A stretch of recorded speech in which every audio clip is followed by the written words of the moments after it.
मैं डॉक्टर अशोक कुमार शर्मा आज M.Com first semester compulsory paper fifth corporate legal framework के अंतर्गत इकाई 2 में मैं मैनेजरियल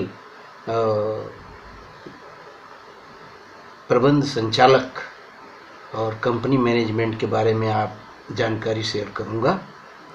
और कंपनी जब भी ज़रूरत पड़ती है तो अपने प्रबंध को देखने के लिए संचालक मंडल के अतिरिक्त एक अलग से प्रबंध संचालक या प्रबंधक की नियुक्ति कर सकती है। इसमें सामान्य रूप से वही नियम लागू होते हैं जो सामान्य रूप से संचालकों पर लागू होते हैं। प्रबंध संचालक कंपनी अधिनियम 2013 की धारा 254 के अनुसार प्रबंध संचालक का अभिप्राय उस संचालक से है जिसे कंपनी के अंतर नियम या कंपनी से हुए ठहराव के आधार पर या सामान्य बैठक में या संचालक मंडल की सभा में पारित हुए प्रस्ताव के कारण कंपनी के व्यवहारों के प्रबंधन के लिए विस्तृत शक्तियां सौंपी जाती है। इसमें वह संचालक शामिल है जो प्रबंध संचालक की स्थिति में है, चाहे उसे किसी भी नाम से पुकारा जाए। इसका मतलब यह है कि कंपनी के साथ उसका करार होना चाहिए। कंपनी के द्वारा साधारण सभा में पारित प्रस्ताव से हो सकता है उसकी नियुक्ति। कंपनी के संचालक मंडल के प्रस्ताव द्वारा हो सकता है। कंपनी के पार्षद सीमा नियम या अंतर नियम में प्रबंध के पर्याप्त अधिकार प्राप्त रहते हैं। ऐसे संचालक भी इसमें शामिल हो सकते हैं। कुल मिलाकर प्रबंध संचालक को कंपनी के प्रबंध का जो अधिकार प्रदान किया जाता है उसे कम या अधिक करने का अधिकार कंपनी को प्राप्त है। संचालक की नियुक्ति पूर्णतः समाप्त नहीं किया जा सकता जब तक कि इसके लिए पर्याप्त कारण न हो। प्रबंध संचालक की योग्यताएं क्या हैं? कंपनी अधिनियम के अंतर्गत जो प्रबंध संचालक होना आवश्यक है, जो संचालक की योग्यता है वही प्रबंध संचालक की योग्यता मानी जाएगी।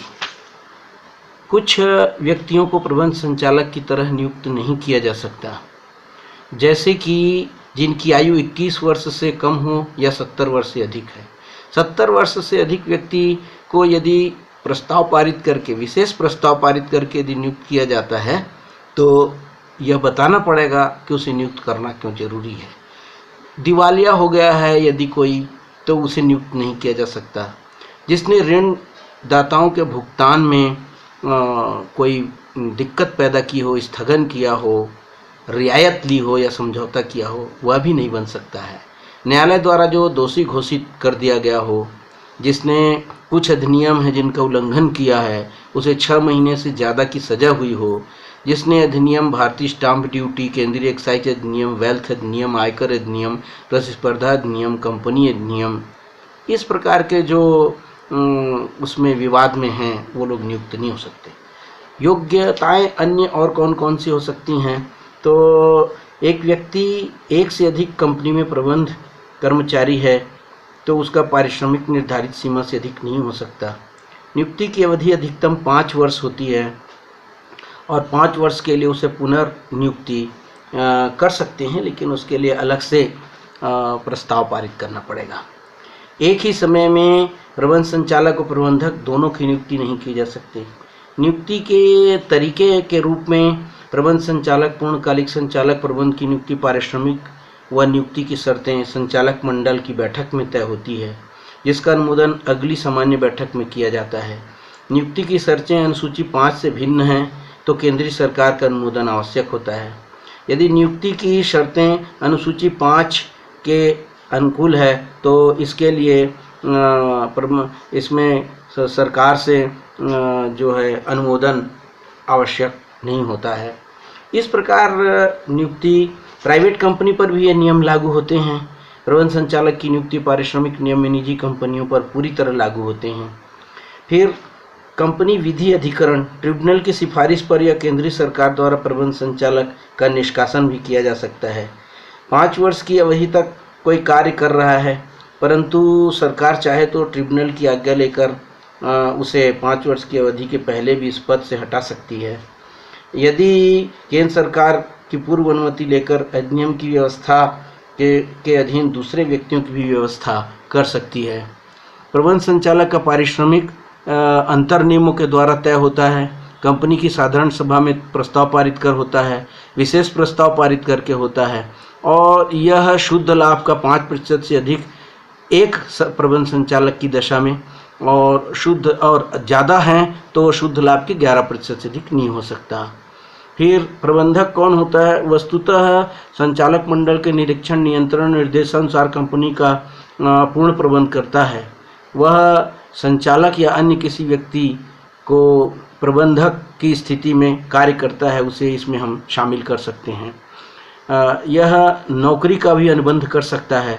प्रबंधक एक ऐसे व्यक्ति है जो कंपनी के प्रबंध की पूर्ण शक्ति रखता है ना। प्रबंधक पद लेने के लिए संचालक होना आवश्यक नहीं है, जबकि प्रबंध संचालक उसी को मिलता है जो संचालक हो।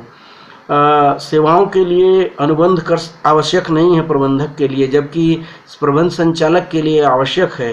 प्रबंधक के अधिकार विस्तृत होते हैं, जबकि प्रबंध संचालक के अधिकार इतने विस्तृत नहीं होते हैं। प्रबंधक की नियुक्ति केवल वास्तविक व्यक्ति के रूप में ही की जा सकती है, कोई संस्था के रूप में नहीं हो सकता है ना। एक ही व्यक्ति प्रबंधक हो सकता है। प्रबंध के संबंध में आयु 21 वर्ष, 70 वर्ष, 21 वर्ष से कम और 70 वर्ष से अधिक न हो, उसका पारिश्रमिक 5% से अधिक न हो, पद हस्तांतरणीय नहीं है। इसका पारिश्रमिक के बारे में जो अभी पूर्व में जो बात बताई है वही लागू होता है। प्रबंधक के अधिकार जो है संचालक मंडल के द्वारा प्रदत्त किए गए अधिकार अपने प्रयोग में यह लाता है। पार्षद सीमा नियम के द्वारा भी ये अधिकार व्याख्या किए जाते हैं। आवश्यक है कि अंतर नियमों में इन अधिकारों की भी व्याख्या दी हो। धन्यवाद।